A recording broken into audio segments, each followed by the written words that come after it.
Globalement, le cabinet a toujours recruté jeunes, accueilli des apprentis, accueilli du personnel en alternance et même des débutants.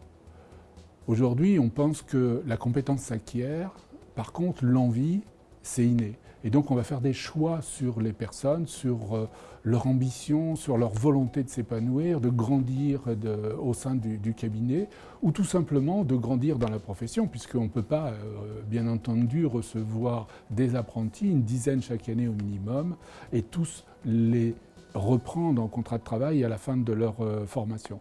Alors la politique de formation au sein du cabinet Michel Creusot, on va dire qu'elle est plutôt à deux niveaux. Un premier niveau pour d'abord les salariés qui sont présents et sous contrat, on va dire, à durée indéterminée, pour lesquels on va donc faire des formations régulières pour maintenir leur niveau de compétences.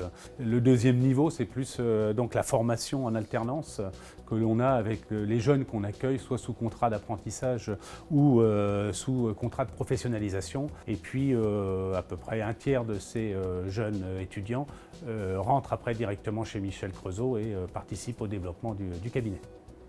Donc j'ai fait d'abord un BTS en formation initiale et ensuite je me suis dit pourquoi pas l'apprentissage. J'ai donc commencé à faire un DCG en alternance sur 2 ans au sein du cabinet comptable Michel Creusot. Et par la suite, j'ai continué sur un DSCG également sur 2 ans.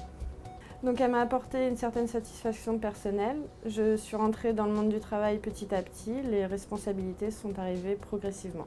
Le cabinet d'expertise comptable m'a accompagnée durant ces 4 années. Donc la première année, ça a été surtout la mise en route, apprendre la méthodologie.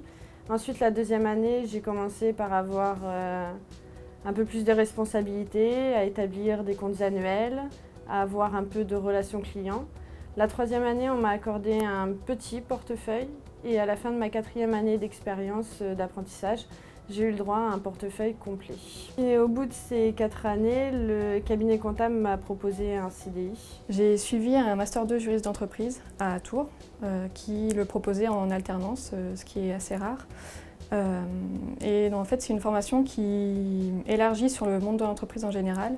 On étudie le droit spécialisé en commerce et finance, mais aussi le monde plus général. On a fait du marketing, de la stratégie d'entreprise, pour en fait avoir une vue un peu plus générale de l'entreprise et pas se borner à la simple vue juridique. Je pense qu'on peut dire qu'en alternance, c'est un premier pas dans le monde de l'entreprise. Donc déjà pour la personne qui nous recrute après, c'est vraiment une marque de confiance pour lui et pour nous. Et après, personnellement, on peut dire que c'est ce qui nous permet de créer notre valeur à l'employeur. Opcalia, à nos côtés, nous aide à préparer ce plan de formation, à choisir les thèmes et puis aussi à bénéficier des fois d'aides complémentaires dans le cadre de certains projets. En formant nos collaborateurs dès le départ, en les accompagnant, on va leur permettre aussi de s'épanouir dans leur vie professionnelle. C'est-à-dire de pouvoir se dire qu'ils peuvent progresser.